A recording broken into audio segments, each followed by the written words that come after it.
Hi guys, welcome back to my channel. My video is a little bit different today because it's going to be my testimony. A few months back, probably more like 6 months back, I felt the Lord pushing me to give my testimony. And I just did not feel comfortable doing that. And I know a lot of times testimonies are very simple and to the point, and sometimes testimonies are very personal and not everyone knows that you even went through this except maybe the very closest of your friends or family.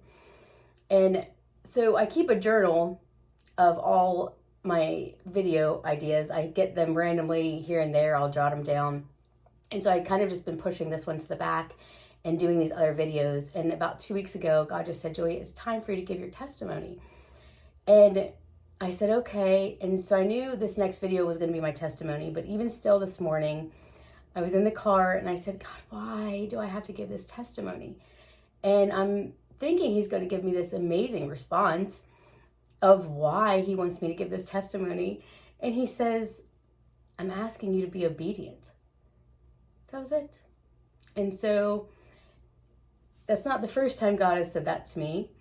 And it'll quiet you real quick. There's really not much left to be said after you hear God say that to you. So here I am today to give my testimony. And I'm going to start it in 2004 when my husband and I got married. And then in 2005, we seen a need in our children's department. And we offered to help. And our pastor was very excited. And he said, start immediately. We went out and got some curriculum and decorated the room and really enjoyed working in the kids department. And fast forward, it is 2016. We'd had my son in 2015, and it's towards the end or the middle, I would say, of 2016, and I could feel a disconnect in the children's department, which was really strange because I loved it very much, and I still loved it then, and I couldn't figure out quite why I would feel disconnected to something that I loved so much. And I prayed and asked God, and I just still kept feeling the disconnect. And at the very end of 2016, we were in a meeting and they had said they were going to transition some things around. So Ryan, my husband and I, Ryan, are going to be taken out of the children's department to do something else. And I immediately thought, that must be why I've been feeling so disconnected. God knew this transition was coming. And so he was preparing my heart. And I was like, wow, that's really cool. So 2017 rolls around. We're no longer in the children's department. Like the first of the year, it was active. So I go into the first Sunday school class that I have sat in 12 years because my husband and I hadn't been in a Sunday school class for adults or a Tuesday night or a Wednesday night or a Thursday night, however you guys do midweek service. Way back in the day, ours was on Thursday. It currently is on Tuesday. We hadn't sat in an adult class. And so it was very awkward and weird for me to be sitting in this class. And I thought, well, I don't know why I feel so awkward and weird. So I kind of slid into the back. I sat in the very back table, hoping nobody would notice me. And someone made eye contact with me, and I smiled. And when I smiled, they mouthed to me, what are you doing here? And I smiled and said back, I'm coming to Sunday school, trying to not make it noticeable that I was so uncomfortable. And it felt this way for 6 months. 6 months is a long time to just feel kind of confused, really uncomfortable and awkward. And I was taking my son down to the nursery one day, and I had to go through the kids area to get to the nursery, and there was some commotion going off to the side in the children's department. And as soon as I seen it, I thought, oh my goodness, I need to take care of that. And as soon as I felt that, I felt God's presence wash over me. And he said, Julia, that's not yours to take care of anymore. You've been released. And as soon as he said that, I felt this pressure come off of me, almost tangible. And I thought, oh my word, it's not my problem anymore. And it felt very freeing. And at the very same time as I felt that, I thought, why do I feel such a heavy burden lifted?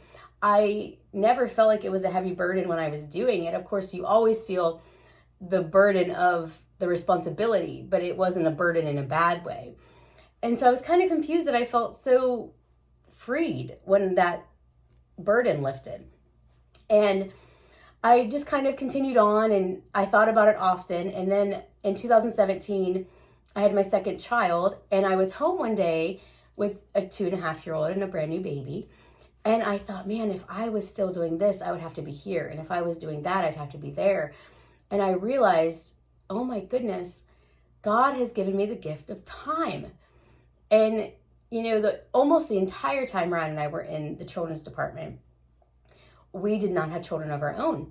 So we had Liam in 2015, and in 2016 was our last year to be in the children's department. So I thought, man, 12 years we served the children and their parents and grandparents in the bus ministry, children.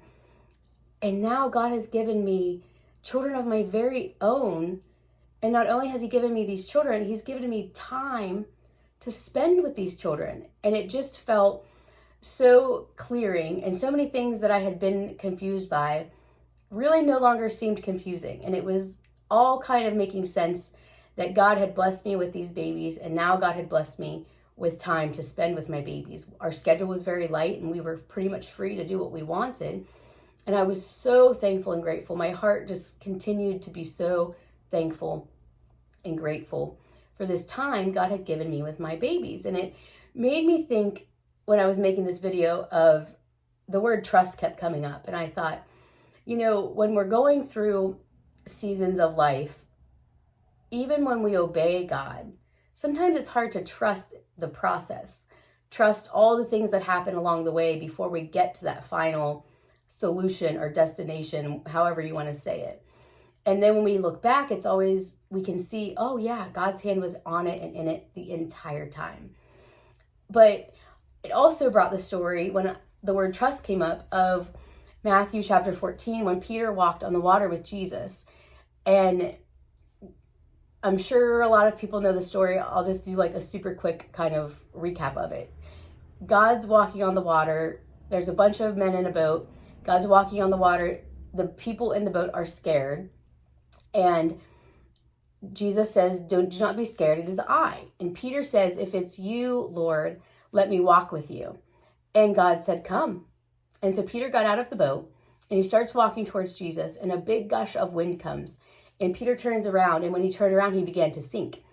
Jesus immediately picked him up, got them both into the boat.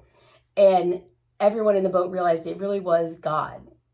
And I thought, you know, that day, Peter obeyed the words of God. He did what the Lord said to do, but he didn't have the trust in those words. He didn't trust what God said he would do. His faith was affected by his lack of trust. And so I want to encourage you today, if maybe you are struggling with your faith, with your trust in the process, ask God to quicken to your mind all the wonderful things he's done up until this point. Write them down in a book so that you can go back and read them, and keep your faith lifted, and keep your trust in knowing that when God says to do something, we can trust in his word. We can trust in the fact that he said to do this, or we can trust in the fact that he said, I will do this. We can trust in God. I hope you're having a great day. I'll see you next time.